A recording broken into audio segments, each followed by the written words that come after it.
Okay, so this is part two of the lecture, so let's continue. So we talk about shared primitive and shared derived characteristics when we talk about phylogenies and related organisms. Sometimes organisms had shared primitive characteristics. We call these ancestral characteristics since they're primitive. They're from the ancient common ancestor. So an example here would be mammals all have a backbone, but so do other vertebrates. So having a backbone isn't a derived characteristic, it's an ancestral trait. It was present in the common ancestor from way back when. It's not derived. Shared derived characteristics, on the other hand, are evolutionary novelties that are unique to a particular clade or a particular grouping. So, for instance, mammals is a particular clade or grouping. Mammals all have hair, no other mammals have hair. That's a derived characteristic. It's not ancestral, like saying the vertebrate. It's not specific to just mammals. All vertebrates have that.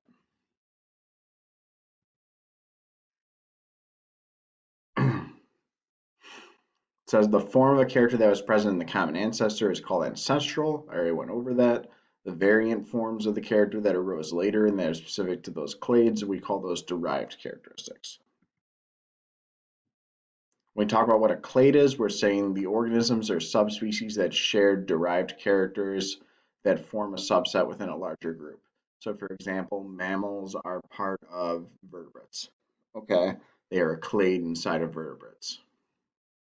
We'll talk about cladograms and clades down the road.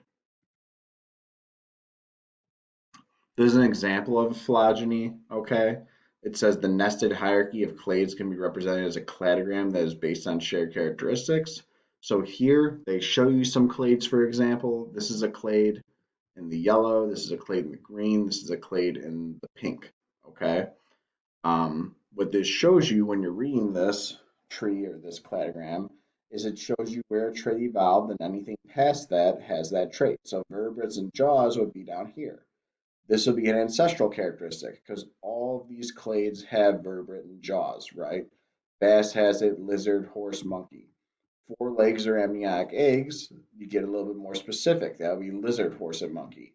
Hair and mammary glands here, only horses and monkeys have those. So this is more of a derived characteristic.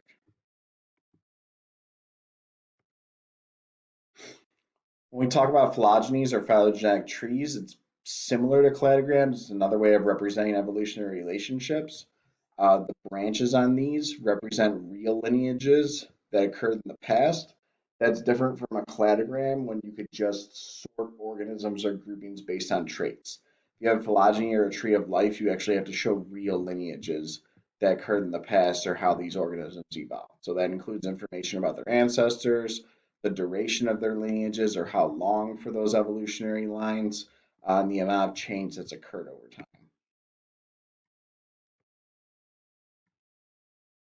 As far as the way they construct these phylogenies of these tree of life, they use comparative morphology. This means examining the shapes and sizes of structures. So when you're talking about morphology, think what it means to morph, right? When you morph, you change your physical form or your physical appearance. So when you're comparing morphology, you're comparing that physical form or that appearance.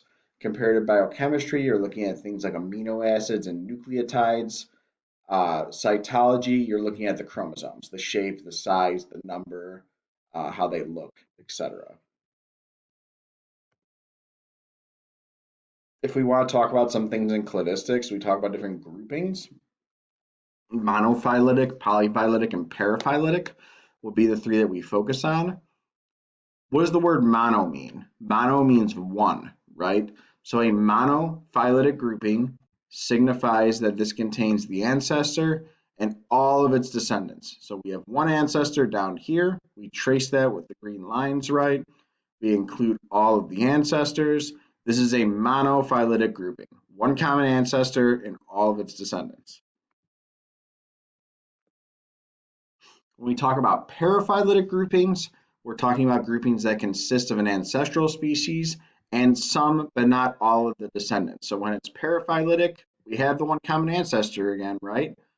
But you're not including all of its descendants. A and B should be a descendant, but we're leaving them out. So this is paraphyletic. When you do paraphyletic, you leave some of the ancestors out. Not the ancestors, Descendants of the ancestor. You leave some of the descendants out. Sorry. Last one will be polyphyletic. Poly means multiple, so this includes numerous types of organisms that don't necessarily have a common ancestry. They lack it, right? So here's the common ancestor of C and D. Here's the common ancestor of E, F, and G. This is a polyphyletic grouping. We're lumping this grouping together even though they lack common ancestors. So it's multiple groups, poly. Okay. When we talk about phylogenetic systematic characteristics, we emphasize on common descent most importantly, and that's how we base our cladograms and our phylogenies. The only other thing to note on here, and the only thing important from this slide, is that besides this Linnaean taxonomy system, so kingdom, phylum, class, order, family, genus, species, we can include domain at the top if we want to. Don came, Philip came over for good spaghetti. There's another system that's been in development called phyllocode. You don't need to know anything about phyllocode, you just need to be aware of its existence. Okay? And that's it for chapter 10. So you might want to rewatch this at least one additional time, I would say, since it's a lot of good information, and I'll provide the notes for you to look over on your own as well. Okay?